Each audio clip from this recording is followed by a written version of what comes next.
Di Indonesia Ki Hajar Dewantara kita sebut sebagai Bapak Pendidikan walaupun lahir lebih dari 1 dekade yang lalu pemikiran-pemikiran beliau sebagai pendidikan sudah begitu maju dan masih relevan hingga apa saja pemikiran-pemikiran beliau dan bagaimana menerapkannya dalam kelas. Mari kita simak penjelasan ini sama-sama. Halo semuanya, perkenalkan nama saya Agus Kusmayadi. Saya sebagai guru saya percaya pendidikan yang terbaik adalah pemikiran yang transformatif dan bukan saja pendidikan yang informatif. Langsung aja kepada pemikiran-pemikiran Ki Hajar Dewantara. Sebagai seorang pendidik kita harus tahu apa makna pendidikan dan tujuan dari cerita itu sendiri. Menurut Ki Hajar Dewantara, pendidikan adalah himpunan dalam tubuh kembang anak-anak. Oleh karena itu pendidikan bukan saja mengenai pengetahuan atau pengajaran formal di dalam sekolah, juga bukan hanya pengetahuan di dalam buku teks, melainkan semua pengalaman-pengalaman yang menuntun anak dalam proses dia menjadi dewasa. Dari definisi ini kita tahu bahwa penyakit yang pertama dan utama bagi anak-anak adalah orang tua.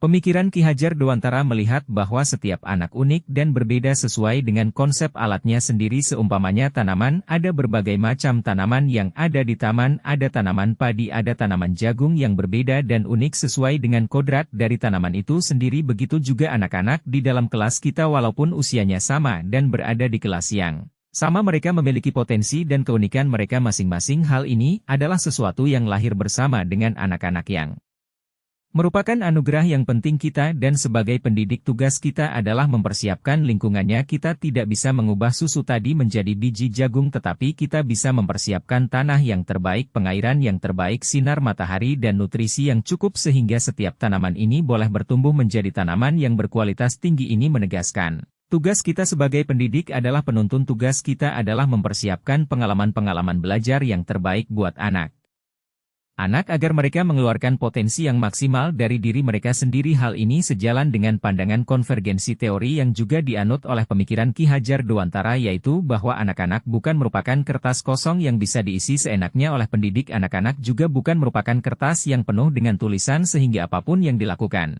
oleh pendidik tidak akan ada manfaatnya, tetapi anak-anak adalah kertas yang penuh dengan tulisan yang masih buram. Tugas kita sebagai pendidik adalah menebalkan segala tulisan yang baik di dalam diri anak-anak. Artinya anak-anak lahir dengan potensi dan tugas kita sebagai pendidik adalah mengeluarkan potensi yang terbaik dari anak-anak. Nah, sekarang kita jadi pahamkan kenapa nama sekolah Ki Hajar Dewantara adalah Taman Siswa. Selain tidak bisa dilepaskan dari kodrat alam, pendidikan juga tidak bisa dilepaskan dari konsep zaman. Artinya pendidikan harus sesuai dengan zaman di mana anak tersebut lahir dan harus mempersiapkan anak untuk zaman tersebut. Oleh karena itu sebagai pendidik kita harus jernih melihat perkembangan zaman sehingga kita dapat mempersiapkan anak-anak menjadi pribadi yang mandiri dan juga pribadi yang dapat berkontribusi kepada masyarakat. Dan untuk dapat berkontribusi terhadap masyarakat, pendidikan tidak hanya bicara soal pengetahuan melainkan juga soal karakter atau burung tertentu. Pengetahuan ditambah dengan keinginan yang baik akan menghasilkan tindakan yang baik. Itulah yang disebut dengan